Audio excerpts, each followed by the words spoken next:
चौधरी रामप्रसाद के 5 बेटे और 4 बेटियां थीं। भरा पूरा परिवार, लंबी चौड़ी खेती-बाड़ी और चौधरी रामप्रसाद का दबदबा। दलान पर बैठते तो किसी महाराजा की तरह, बड़े चौधरियों की तरह हुक्के की चिलम कभी बुझने का नाम न ले। दलान पर 4 चारपाई और दर्जन भर बूढ़े उनकी चौधराहट की शान बढ़ाते थे।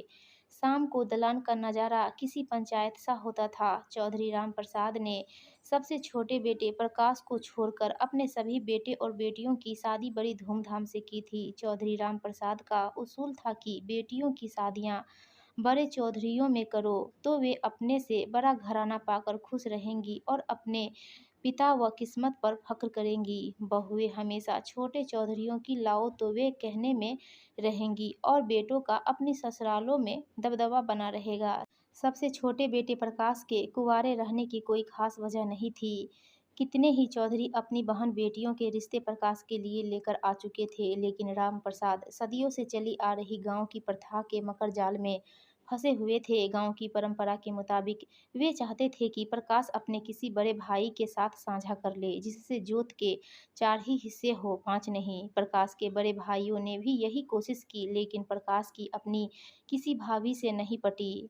अब रामप्रसाद के सामने प्रकाश की शादी करने का दबाव था, क्योंकि बड़े बेटे रणधीर का बड़ा बेटा गिरीश भी शादी के लायक हो गया था। असल में जब प्रकाश पैदा हुआ था, उसके कुछ दिनों बाद ही गिरीश का जन्म हुआ। चाचा भतीजे के आगे पीछे जन्म लेने पर रामप्रसाद की बड़ी जग हंसाई हुई थी। गांव के हम उम्र लोग मजाक ही मजाक में कह देते थे, चौधरी साहब अब तो होश धरो, हुक्के की गर्मी ने आपके अंदर की गर्मी बढ़ा रखी है, लेकिन उम्र का तो ख्याल करो।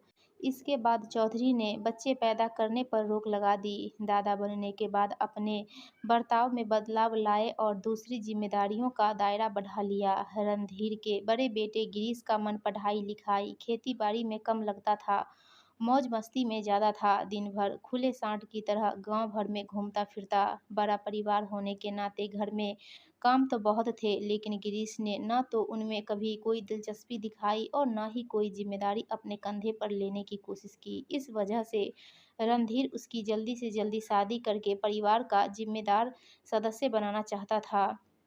गांव से उसकी शिकायतें कोई न कोई लेकर आता रहता था। इससे भी रणधीर परेशान था, लेकिन पहले प्रकाश की शादी हो तब वे गिरीश की शादी के बारे में सोचे। रामप्रसाद ने जल्दी ही इस समस्या का हल निकाल दिया।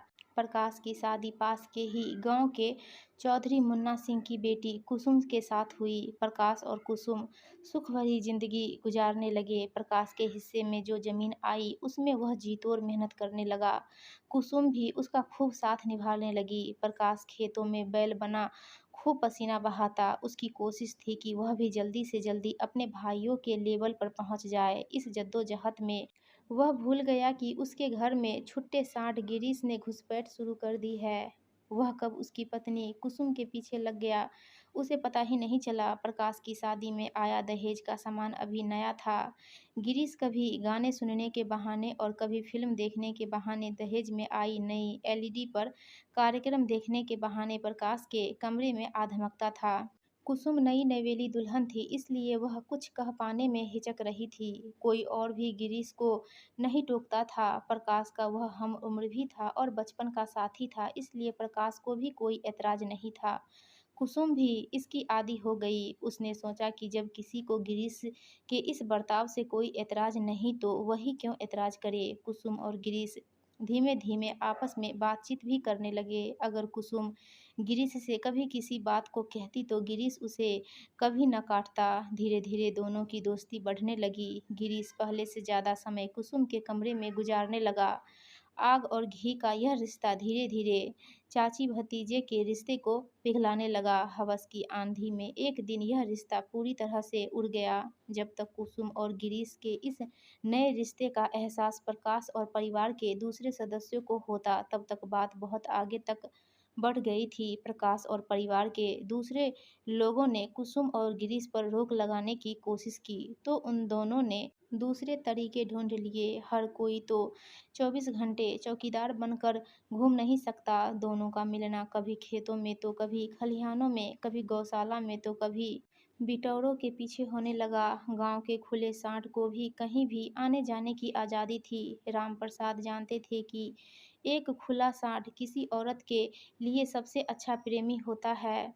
उसके पास अपनी प्रेमिका के लिए वह अनमोल वक्त होता है जो किसी कामकाजी बैल के पास कभी नहीं हो सकता है। यही वजह है कि ज़्यादातर लड़कियों के प्रेमी आवारा और लफंगे होते हैं। सांड के पास यहाँ वहाँ मुंह मारने के लिए बहुत सा खाली वक्त होता है, जबकि कामकाजी बैल की गर्दन हमेशा काम के तले दबे रहती है। रामप्रसाद ने एक दिन बड़े बेटे रणधीर को बुलाकर कहा, बेटे अपने गिरीश को संभाल ले, इसे काम धंधे में लगा, नहीं तो जो आग घर में सुलग रही है पूरे परिवार को ले डूबेगी। भविष्य में इस घर में कोई रिश्ता नहीं आएगा, आगे की सोच।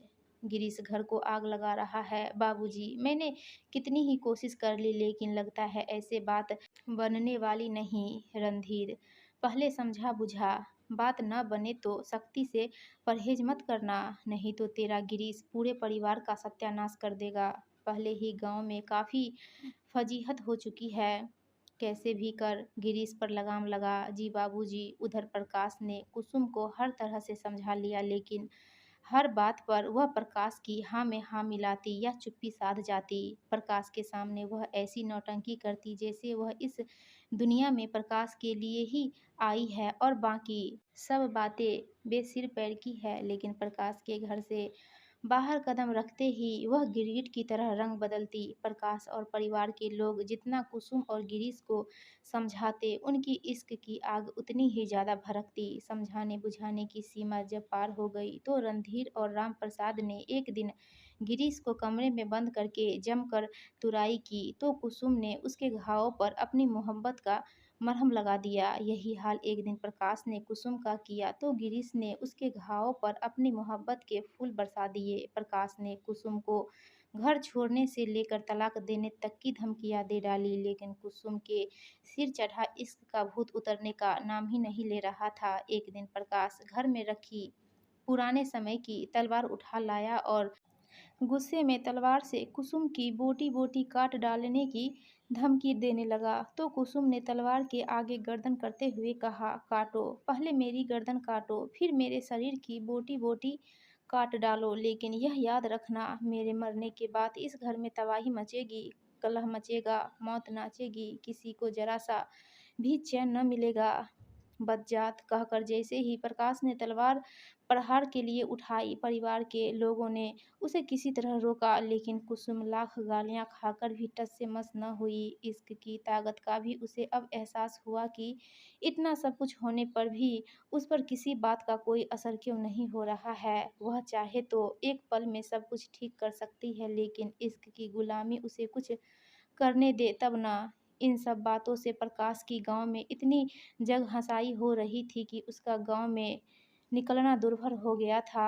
उसे हर कोई ऐसा लगता था मानो कि वह कुसुम और गिरीश की ही मोहब्बत की बातें कर रहा हो। प्रकाश की यह हालत हो गई कि न तो वह किसी के पास जाता था और न ही किसी को अपने पास बुलाता था। दुनिया से उसका मन उचटने लगा था, न तो उसे अच्छे कपड़े पहनना सुहाता था और न ही खाना। उसका शरीर सूख कर कांटा होता जा रहा था। घर उसे खाने को दौड़ता था, इसलिए वह अपना ज़्यादातर समय खेतों में गुजारता था। कोई उसको समझाने की कोशिश करता तो उसको ऐसा लगता जैसे वह उसके जले पर नमक छिड़क रहा हो। परिवार के लोगों से भी वह कटा-कटा सा रहने लगा था। खेती-बाड़ी के काम में भी उसका मन बिल्कुल नहीं लगता था। गाँव में जो एक खुला साँड़ था, पहले वह उसके खेत में घुसता था तो उसे डंडा मारकर भगाता और अपनी फसल को बचाता, लेकिन अब वह उस सांड को फसल चरने देता और बैठा-बैठा उसे देखता रहता। प्रकाश बड़ी उलझन में था, उसे समझ में नहीं आ रहा था कि वह करे तो क्या करे। हताशा और निराशा ने उसे चारों तरफ से घेर लिया था। उसने सुना था कि आदमी को अपने कर्मों की सजा भुगतनी पड़ती है। काफ़ी सोचने के बाद भी उसे यह समझ में नहीं आया कि आखिर उसने ऐसा कौन सा गुनाह कर दिया था जिसकी उसे इतनी बड़ी सज़ा मिली है। फिर उसे खेत में बैठे-बैठे ध्यान में आया कि सारी समस्या की जड़ कुसुम ही है, तो फिर क्यों न उसे ही रास्ते से हटा दिया जाए। आज रात को उसे खाने में ज़हर मिलाकर खिला दूँ तो सारी समस्या की जड़ ही खत्म वह इसी मनसा के साथ बाजार गया। एक पेड़ की छाया में बैठकर प्रकाश लाए हुए जहर की शीशी निहारने लगा। फिर उसे ख्याल आया कि कुसुम को रास्ते से हटाकर क्या वह चैन की बंसी बजा सकेगा?